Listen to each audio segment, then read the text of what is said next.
Salut à tous, j'espère que vous allez bien. Avant-match Mallorca-Barça, c'est parti.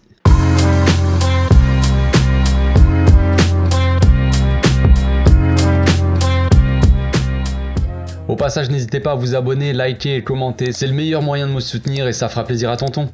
Retour du Barça, les amis, retour du Barça en Liga après 2 semaines interminables. Après une trêve qui aura laissé des traces dans l'effectif, plus particulièrement pour mon petit Ronald, évidemment, qui va probablement être absent au moins 3 mois, comme on l'a déjà dit, 50 fois, voilà, on va pas remuer le couteau dans la plaie, c'est bon, ça suffit. Donc la convo est sortie hier, vous avez dû le voir, on compte évidemment l'absence de Koundé, Araujo, Memphis, Bellerin, Frenkie aussi, et évidemment le retour de Sergio Roberto, mon petit Sergi, qui est de retour, et aussi on note le retour, on va dire, mais la première venue de Casado, Marc Casado, donc, qui avait été, on en avait parlé dans le live avant-hier sur YouTube. D'ailleurs au passage, j'ai oublié d'en parler, je ferai un live YouTube ce soir avant le match, 1h30 avant le match, donc à 19h30 les amis, en direct sur YouTube. On parlera de l'avant-match, voilà, de la compo qui va sortir, tout ça, et on discutera du match, tout simplement. Donc Casado qui a été appelé pour la première fois dans l'équipe A. La dernière fois qu'il avait été appelé, c'était en pré-saison, on se rappelle, il avait joué au poste de latéral droit. Il peut jouer un peu partout, on va dire, même si son poste, on le sait, c'est numéro 6 évidemment, mais voilà, il a déjà joué en défense et il peut jouer latéral droit comme il l'avait fait avec Xavi. Je ne sais pas s'il sera titulaire ou pas. Je sais pas si Xavi va tenter un 3-4-3, un 4-3-3, on verra bien, mais voilà, au cas où, Casado est là et j'espère qu'on le verra au moins jouer un petit peu, ça serait cool. Donc comme vous le savez, on démarre ce fameux mois d'octobre qui risque d'être quand même assez décisif pour la suite de la saison, On parle surtout de la Ligue des Champions avec la double confrontation Barça-Inter, donc qui sera décisif pour la qualification. Vous savez, le match retour contre le Bayern, voilà, il faudra tenter de faire quelque chose. Évidemment, le match retour contre le Viktoria Pilsen, il faudra forcément le gagner obligatoirement, mais ce qui va être décisif vraiment en termes de classement dans la poule, bien entendu, c'est la double confrontation entre le Barça et l'Inter, tout simplement. Mais en Liga, on a aussi les matchs contre Bilbao qui va être tendu, et le Classico, évidemment. Donc le match qui s'annonce peut-être le plus facile à gérer, c'est évidemment celui de ce soir. Mallorca-Barça, évidemment, on se dit let's go. Donc c'est le match piège parfait, tu connais. On le sait tous, les retours de trêve, c'est toujours compliqué. Historiquement, voilà, Xavi l'a dit. En tout cas, c'est toujours compliqué. On le sait à chaque fois qu'on revient de trêve, ça pue, ça pue clairement. Même si Xavi, ses derniers retours de trêve, ça s'était plutôt bien passé sur le premier match, mais dans le temps, on va dire que au niveau du rythme, de tenir le nombre de matchs après, c'est jamais trop la folie, voilà, tout simplement. Évidemment, si on compare avec la saison dernière, c'est pas vraiment comparable, parce que bon, la saison dernière, on n'avait pas le même effectif, tout ça, bon, même si là, on a un effectif beaucoup plus complet, mais la moitié sont blessés, donc voilà, tu connais, mais voilà, quand même, on va pas comparer l'effectif de cette année à l'effectif de la saison dernière. Bref, Xavi, lui, il a dit que les blessés, c'était pas forcément une excuse, qu'il fallait dans tous les cas gagner ce match, et on verra si vraiment on a une bonne équipe, un bel effectif pour aller remporter ces matchs-là et ce mois d'octobre compliqué. Il a dit que pour ce soir, voilà, le système, il savait pas encore quel système il allait mettre en place, est-ce qu'il allait faire un 3-4-3, un 4-3-3, il verra selon le dernier entraînement, donc l'entraînement d'hier, et un peu par rapport j'imagine, un peu ce qu'il sent par rapport à Mallorca. Mallorca, il y a moyen qu'il joue dans une défense à 5, peut-être en 3-5-2 avec souvent 5 défenseurs du coup, avec Maffeo sur le côté, donc à voir.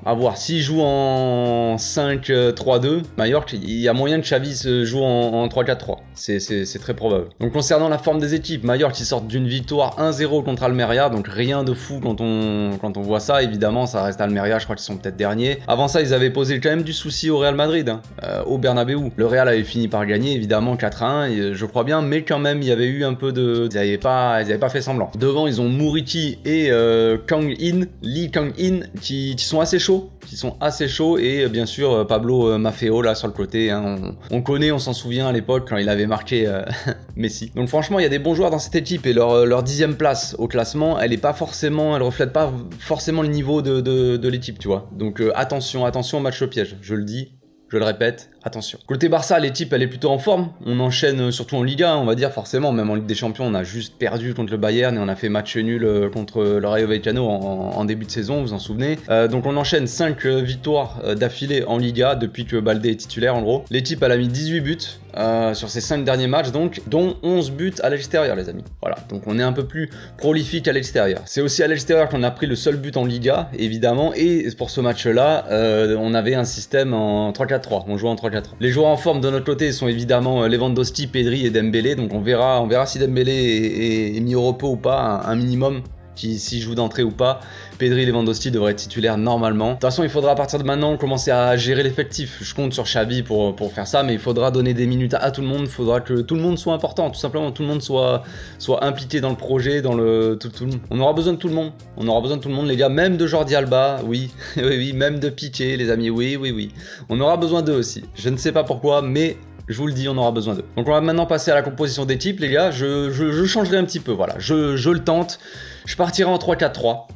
Voilà, c'est dit. Ter Stegen dans les cages, un classique, hein, évidemment. Donc dans cette défense à 3, je mettrai Eric Garcia à droite, Piqué dans l'axe et Marcos Alonso à gauche. Alors oui, j'ai hésité, je vous avoue que j'ai hésité. Je me suis dit, est-ce que je mets Christensen ou Piqué? Je ne sais pas, mais ça reste Majorque. Ça reste l'adversaire le plus faible donc de ce mois-là. À quel moment on va jouer Piqué s'il joue pas maintenant, tu vois? Et je pense que défensivement on n'aura pas énormément de choses à faire en soi. Et Christensen, lui, il a joué ses 2 matchs de Ligue des Nations, donc il revient de la trêve un peu plus fatigué, on va dire, que les autres. Eric Garcia, lui, il a joué qu'un match et après il est rentré. Piqué, bah il était en vacances et Marcos Alonso aussi. Donc je me dis let's go. Et puis de toute façon Marcos Alonso, faut qu'il ait des minutes avant les matchs qui vont arriver. De toute façon, donc il faut le mettre, je pense. De base, moi je vous avoue que j'étais parti en 4-3-3 dans ma tête. Encore hier, j'étais parti en 4-3-3. Je me disais que j'allais mettre Marc Casado à droite, je voulais le voir, mais je sais pas. Au dernier moment, j'ai changé, je me suis dit, allez, let's go, on va partir sur une défense à 3, tout simplement. Je suis un grand malade, je suis un fou. Donc ça, c'est pour la défense. Maintenant, pour le milieu, je partirai sur un milieu un peu inhabituel. D'habitude, je fais un milieu en losange, on va dire, en 4, ou en carré. Là, non, je partirai plutôt en sorte de milieu à plat, on va dire, avec des ailiers, tu vois. Donc je partirai avec Baldé à gauche. Baldé à gauche qui va être très important dans ce système-là. Je vous explique après, quand je donnerai les attaquants. Mais je mettrai Baldé donc à gauche. Dans l'axe, je mettrai Pedri et Busquets, évidemment. Et sur le côté droit, je mettrai Gavi. Gavi, il a déjà joué en ailier. Mais là, ce serait pas vraiment ailier, tu vois. Il jouerait forcément dans le système ailier pour défendre, tout ça, il pourrait redescendre. Mais en soi, il jouerait pas forcément ailier attaquant, tu vois, comme il a déjà pu le faire la saison dernière. Mais voilà, sur un côté, on sait que Gavi, il a beaucoup d'activité, beaucoup d'intensité, il met beaucoup de... Voilà, donc il pourra remplir le rôle, à mon avis, facilement. Et pour l'attaque, je partirai donc avec, à droite, Rafinha. Pour moi, Dembélé, vaut mieux pas tenter le diable, j'ai envie de dire. Il vaut mieux le laisser au repos. On verra en cours de match, il jouera un petit peu. Dans l'axe, Lewandowski et à gauche, Ansu Fati. Donc, comme je disais tout à l'heure, Baldé, Ansu Fati. Ansu Fati, on le sait sur le côté, j'en ai déjà parlé.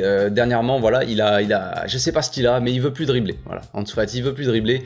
Il veut plus provoquer le 1 contre 1, tout ça. Il a plus envie. Il rentre dans l'axe la plupart du temps. Ok, donc ça sera son rôle sur le coup, tu vois. On passera des fois en phase offensive, j'ai envie de dire. On passera avec un Baldé qui jouera très haut et qui prendra l'aile. Un Ansu Fati qui rentrera dans l'axe avec Lewandowski. Et un milieu à 3, tu vois. Pedri, Busquets, Gavi. Tu vois le délire ?